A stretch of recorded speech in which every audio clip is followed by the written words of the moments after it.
OBC certificate মামলায় notice জারি করল দেশের শীর্ষ আদালত। প্রায় 2 মাস আগে কলকাতা হাইকোর্টের নির্দেশে বাতিল হয়েছিল রাজ্যের প্রায় 5 লক্ষ ওবিসি সার্টিফিকেট।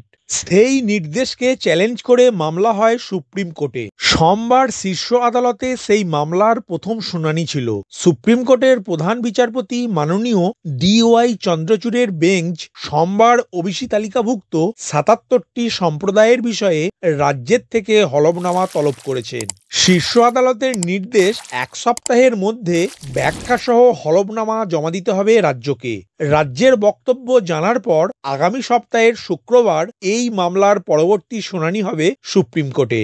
ওবিসি তালিকাভুক্ত এই 77টি সম্প্রদায় নিয়ে কী ধরনের সমীক্ষা করা হয়েছিল তা শীর্ষ আদালতে জমা দেয়া হলফনামায় উল্লেখ করতে হবে রাজ্যকে। পাশাপাশি রাজ্যের অনগ্রসর শ্রেণীভুক্ত কমিশনের সঙ্গে রাজ্যের কোনো আলোচনা হয়েছিল কিনা সে কথাও জানাতে হবে হলফনামায়। সোমবার রাজ্যের তরফে হাইকোর্টের নির্দেশের উপর স্থগিতাদেশ চাওয়া হয়েছিল, কিন্তু সুপ্রিম কোর্টের মাননীয় প্রধান বিচারপতি সোমবারের শুনানি পর্বে কোনো স্থগিতাদেশ দেননি হাইকোর্টের নির্দেশের উপর।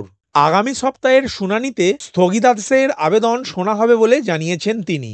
উল্লেখ্য, 2010 সালের পর যে ওবিসি সার্টিফিকেটগুলি তৈরি হয়েছিল সেগুলি আইন না মেনেই তৈরি হয়েছিল বলে অভিযোগ উঠেছিল। সেই নিয়েই মামলা হয় কলকাতা হাইকোর্টে।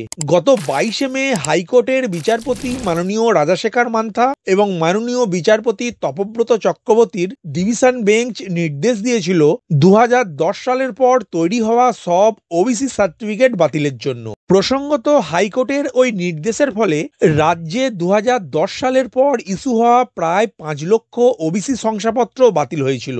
উচ্চ আদালত জানিয়ে দিয়েছিল কোনো চাকরির সংরক্ষণের ক্ষেত্রে বা অন্য কোনো সংরক্ষণের ক্ষেত্রে এই শংসাপত্র আর ব্যবহার করা যাবে না।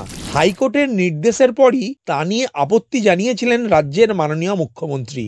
রাজ্য সরকার এবং রাজ্যের অনগ্রসর শ্রেণীভুক্ত কমিশন ওই নির্দেশকেই চ্যালেঞ্জ করে সুপ্রিম কোর্টের দ্বারস্থ হয়েছিল, কিন্তু আজকের রায়ের ফলে ওই 5 লক্ষ ওবিসি সার্টিফিকেট প্রাপকদের ভাগ্য ঝুলে থাকলো আগামী শুক্রবার পর্যন্ত। ভিডিওটি প্রথম থেকে শেষ পর্যন্ত দেখার জন্য ধন্যবাদ। এই ইনফরমেটিভ আজকের আপডেটটি আপনার বন্ধু ও পরিচিতদের জানাতে বেশি বেশি করে শেয়ার করবেন, আর অবশ্যই কমেন্ট করবেন ভিডিও সম্বন্ধে আপনার কোনো ডাউট বা জিজ্ঞাসা থাকলে, এবং আপনার কোনো মতামত জানাবেন। ভালো থাকবেন, সুস্থ থাকবেন।